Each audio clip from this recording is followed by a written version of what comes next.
Hello and welcome everyone.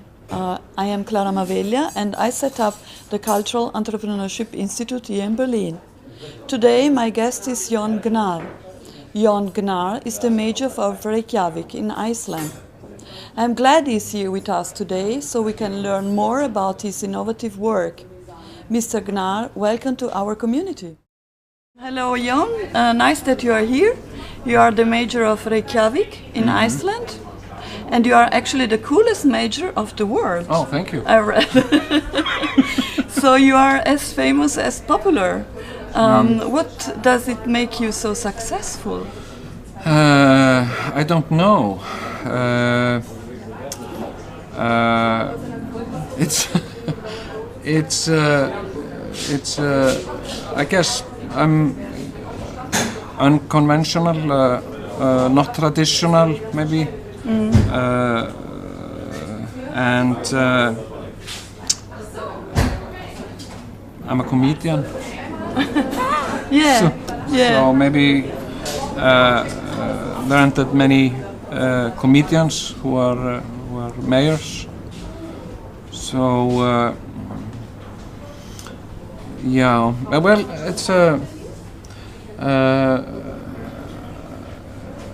I sometimes get surprised. Once I was on a TV interview on the news. I was asked a question and I didn't know. So and I said so. I was asked like, why is that like something, and I said I don't know. and the reporter was, what do you mean you don't know? I don't know. But you're the mayor. Why don't you know? Because I don't know. I can't know everything. great. And it came out, and it was like, and I was a bit like, oh yeah, maybe I should have said something different. And it came out, and it was like you know, not good for me, kind of, you know, mayor doesn't know, like, mayor doesn't know. But then I realized people appreciated it. Yeah. People were coming up to me and saying, no, this is the first time ever I have seen a politician on TV admitting that he doesn't know. So it was like, I was doing something that hadn't been done before. Breaking new ground. And people appreciated it and were quite happy with it. But yeah, but the case with the best party is quite unique, and it's a brilliant concept. Yeah, so I've read about your party, the party you founded, the best party, so-called, and I've read also the rules for the members. So honesty and cooperation and respectfulness and so on, and also hygiene. So they have to clean. So I was washing myself very carefully this morning because I thought. So your idea is that clean body goes together with clean mind. Yeah, but we just had fun coming up with rules for best party members and like values. We have a lot of values, and then we yeah, it's a kind of a joke, you know. I'm regarding hygiene. I'm not sure if it's that good. I mean, maybe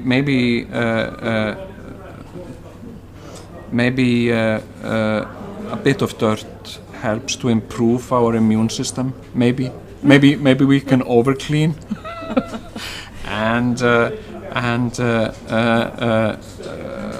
But we like to present ourselves like a flock of idiots, you know, who have to follow very strict rules, you know, about hygiene and manners and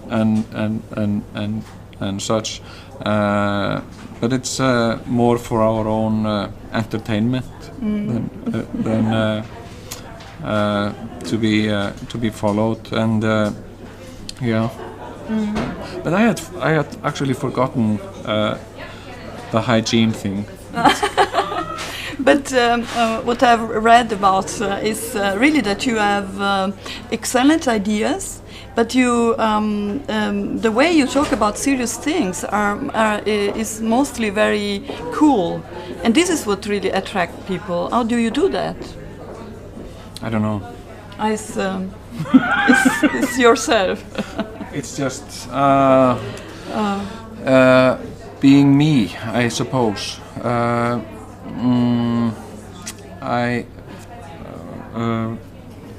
Many people were very worried after I got elected that I would change. This would change me somehow, my personality, and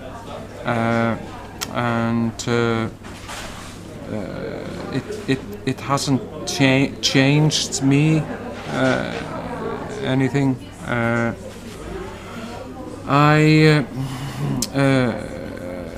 I honestly like people.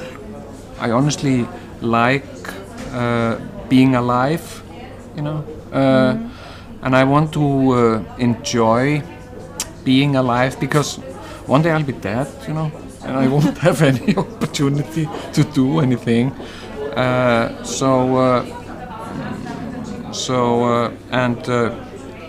it's like my life philosophy is kind of to not take life too seriously, because life is way too serious for that.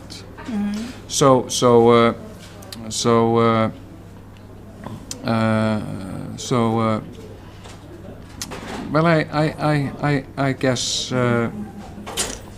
I guess it's just my personality, probably. That's yeah. I'm a likable guy, maybe. It's I suppose. So you're not making a strategy. You don't have someone giving advice, or you should move, or should act. You are yourself. You're authentic. Well, my political advisor is a bass player. So it's like a so it's yeah, great. So well, it's I you know, being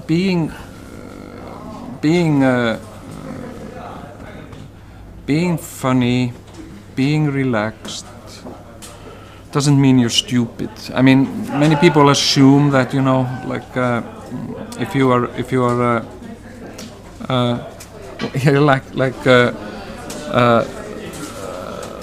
like happiness is in many people's opinion next door to stupid, but it's a misunderstanding. It's a big misunderstanding, and I think the importance of humor and as a communications trait is going to be more and more valuable. And it is a valuable way to get people's attention. You know, if you want to have something to say, and if you can say it in a funny way, that will get people's attention. And I think it's and of course, I mean, I like people. I really genuinely like human beings, and I want to interact with people, and I really enjoy interacting. So I try to have something to offer. I try to be entertaining or interesting, so people will listen to me and take in what I'm saying, and and I think it's I mean, there's so much information that goes to waste because it's just so boring, and people just can't catch it, because it's, I mean, like it's like the title of my book, Hören Sie gut zu und wiederholen Sie. I tried to learn German because I love the German language. I wish I could speak so many languages, and I bought a lingaphone, German lingaphone, and you know, it was like conversations in German, and it was some guy, Eugen Wegner was his name, and Mr. Herr Bruno, Herr Brünig, and they were having conversations about, now, you know, the train comes at 9 o'clock for München. I will be in München at 5 o'clock. When is the train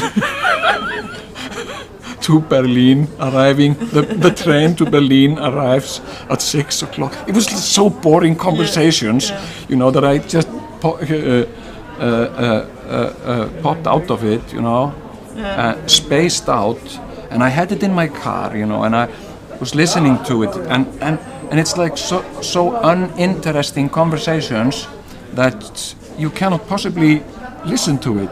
So the only thing I learned in German was hören Sie gut zu und wiederholen Sie. This is the title of your book coming. So this is explained. Yeah. And this name, Eugen Wegner, it's like, I don't know if there is anyone called Eugen Wegner. I don't know. I don't know myself, but I would be interesting to know how can other people learn from Iceland? Well, it's. I mean, we can all learn something from everybody. What can be learned from Iceland is maybe has to do with creativity, and creativity has also a lot to do with nature, in my opinion. I mean, nature is very creative, and in many places humans have overpowered nature, kind of, you know. Nature has been how do you say? Yeah, well, nature is in control, under control. Under control. Yeah, okay. Nature is under control. Kind of. Okay. Yeah. Except for like once or twice in the year when something happens with the snow or something. Otherwise, nature is under control. But that's not the case in Iceland, and nature is kind of never under under control there. And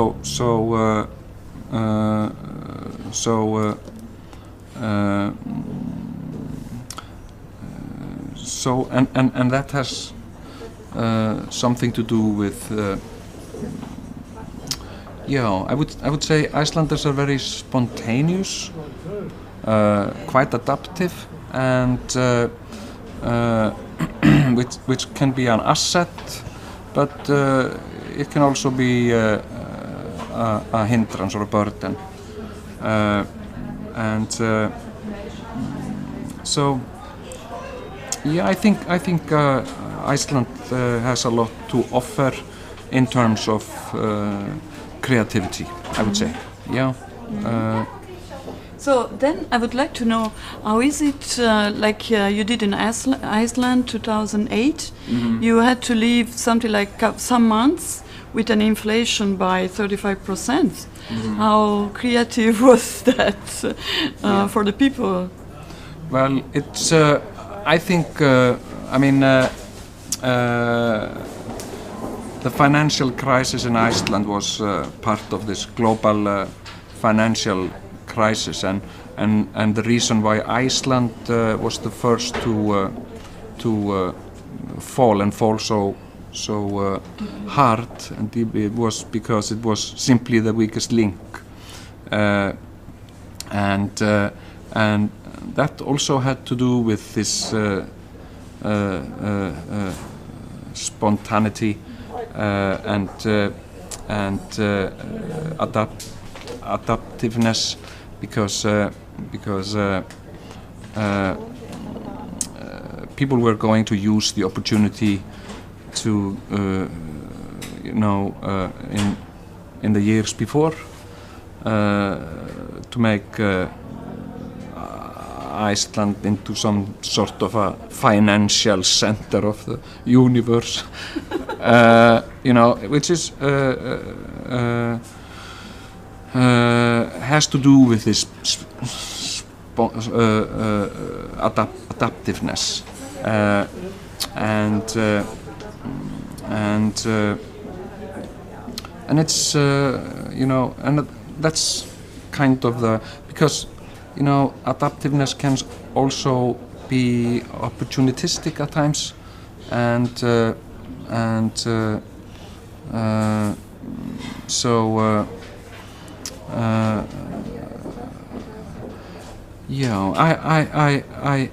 I think we learned a lot from it. I think we learned a lot from it, but yeah. How did it come that you become a politician? Did you plan it? Well, I didn't plan it. It came spontaneously. I had never thought about getting involved in politics, and to be honest, politics bored me, or contemporary politics bored me, and I've been fascinated with political theories, ideologies, and of course socialism and anarchism and liberalism,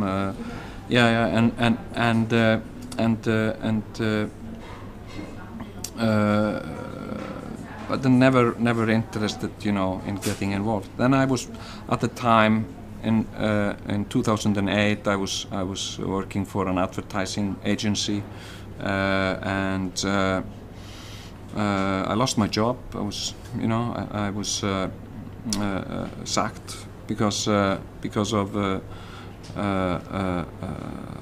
there was very little to do in advertising, and of course in 2009 there were the riots. There were so much riots, and in downtown in front of Parliament, and I sometimes went to the riots, and I saw my friends there, and then the police, and my father was a policeman, so and I saw, like, anger and fear in everybody's face, and I sympathized with everybody. I felt people were confused and lost, and so I decided to interfere, and I had this feeling that this is not going to end well. This is going to start something tragic is going to come out of this. Somebody's going to get hurt. So I decided to intervene, and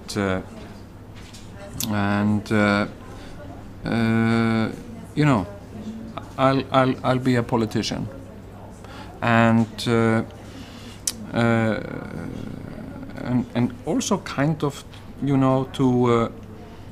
to do my part in helping to sort things out, and helping people through the aftermath of the crisis, and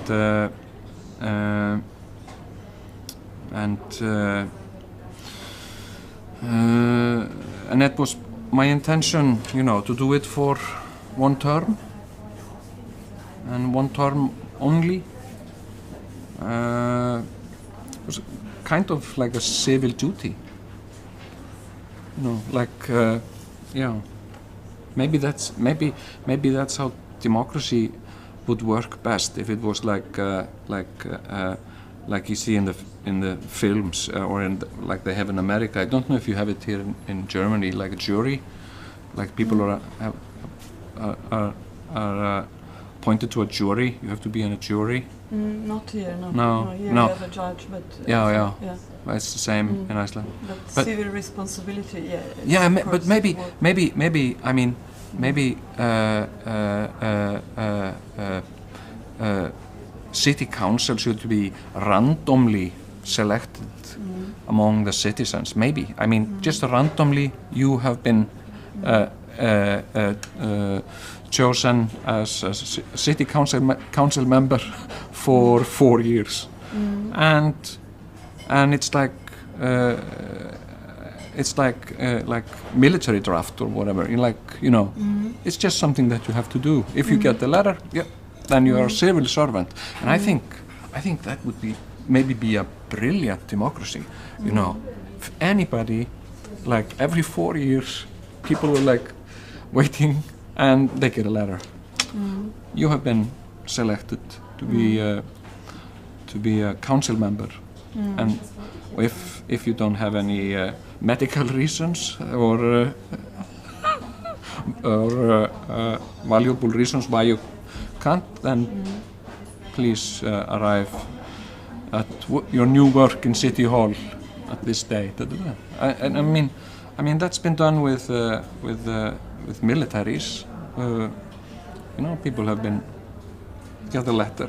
You have been drafted and you get a uniform, and why not democracy? I don't know. It's just an idea. It's a very strong message. This means that everyone can be a politician. Yes. And everyone is actually, everyone should do that, actually should activate and not only criticize, but also contribute to something positive. Yeah, I mean, I would consider myself and I like to consider myself an anarchist. And it has been said that an anarchist is somebody who criticizes society from the security of his own home. And it's, you should, as a member, as a citizen in a democratic society, you should have every right to participate in politics, and there shouldn't be anything unusual about it. The unusual thing, the absurd thing is that it's unusual that somebody like me, participates in democracy. I mean, democracy is how we organize our lives, our societies, and it should be. It should try to get people from all different directions, and I would like to see more artists in politics, more artists involved in politics. I would like to see more women active in politics. I would like to see more scientists in politics, and I think it would benefit us all. It would, because the political, the modern politician is kind of one-sided. It's more of a character trait than a profession. I would like to see, politicians. I would like to see philosophical politicians, who can. Yeah, I am in. Who could talk about politics in a philosophical way, and not only like this. It's like it's always kind of black and white, for or against. It's like dualism always. It's like always. It's like with the EU in Iceland. Iceland applying to become member of the EU, and people are like 50-50 for it or are against it, and it's like, and it's you know, and they have already made up their mind, and then they will meet on TV, one person for it and another person against it. They have already made up their mind. They will not change their minds, you know. They will just go, it's two monologues going. It's not a dialogue. It's not a real dialogue. It's monologues, and people are not having conversations, and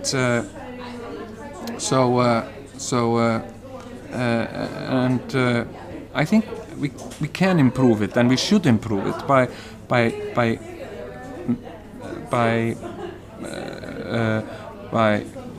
preparing the system to attract people, you know, like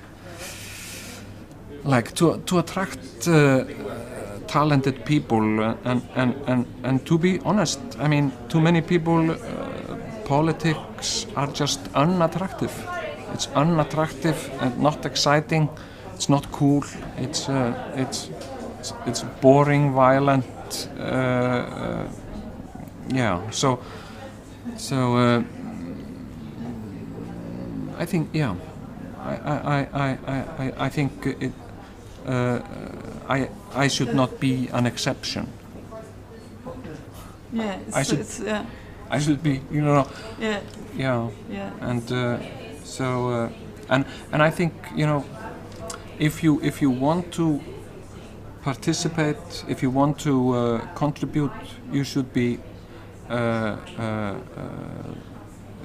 It should be easy, but it isn't.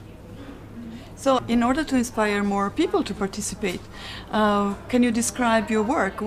How do you like to be a major? What do you do? Well, my work is mostly meetings. It's meetings about different matters. It can be welfare and finance and everything between.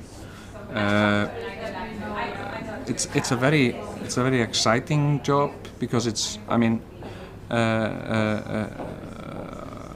all days are every day is different from the other day. No day is alike.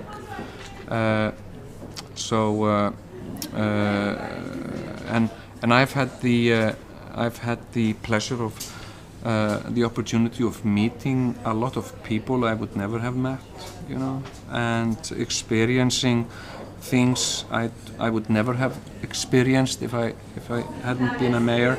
And also it's given me a deeper insight into the system, or how we into society.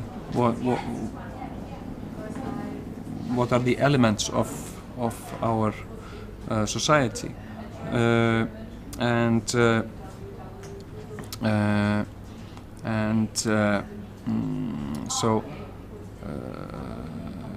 yeah. So I would. I would not necessarily recommend it to everybody, you know. But if you really want to do it, if you feel the need or the interest to do it, then I think you should do it, and just do it on your own terms. And I mean, some people want to confirm with some political ideology, some political party. Others want to be on their own, you know, cannot associate with others, and I think it's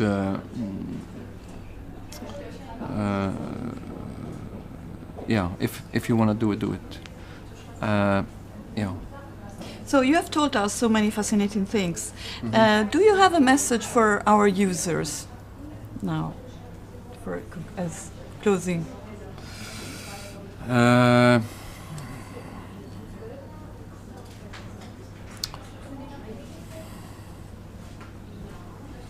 Well, I just recently said a very clever thing. I think it's very clever, and I'm very proud of because I invented it. I would like to say, be the burger you would like to eat. Burger in German means citizens. Ah, okay, yeah. Great. Great joke, yeah. But meaning, in the end, what does really matters in life, what do you think?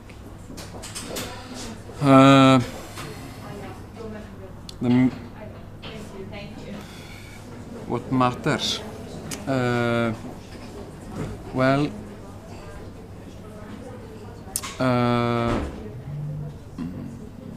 happiness. I think it's. I think when you eventually when you die, I think you will, and I understand that's what people think mostly about in the end. That's the happy moments they had, and so to seek your happiness, you know, and have the right to enjoy your own happiness, whatever that is, you know, and it's like, and that's as long as you know you don't harm others in seeking your happiness. But yeah, happiness. So the bright side of life. Yeah, the bright side of life. Always look on the bright side of life. And what are your plans for the future? That's a last question. I have no plans, and I want to get in a state of nothing. I've been in a state of something for such a long time, and I want to try to get in the state of mind that is nothing. That is like nothing planned, nothing decided, just flow. That's the time. Yeah. Flow. Ah, okay. Just yeah, just empty mind, and